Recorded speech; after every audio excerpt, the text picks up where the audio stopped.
We're mainly concerned about religious freedom. The ability to live out one's faith, that's what Ed Mickman says, is at risk if the Equality Act passes. He's the director of Safe Environment at the Archdiocese of New York. The act is supposed to stop discrimination based on sexual orientation or gender identity, but critics, including U.S. bishops, argue it actually discriminates against Catholics. They have good motives. They want to ban discrimination. That's all fine.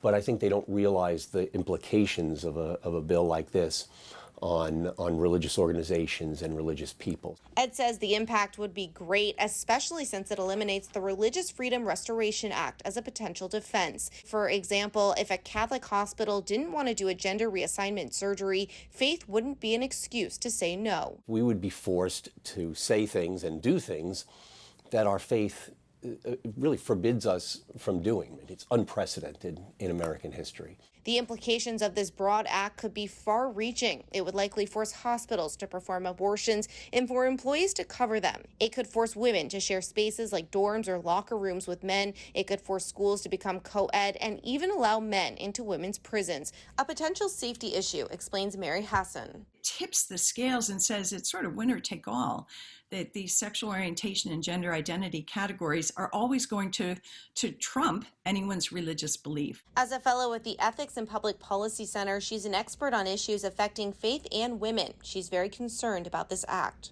The Equality Act has already passed in the House. It is just a hugely important bill to defeat.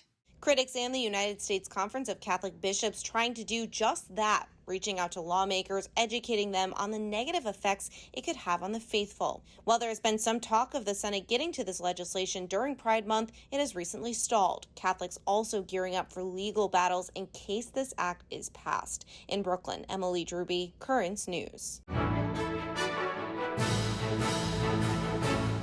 If you're watching Currents News on YouTube, be sure to hit the subscribe button and click on the bell to get updates to all of our newest content, because we are putting your faith in the news.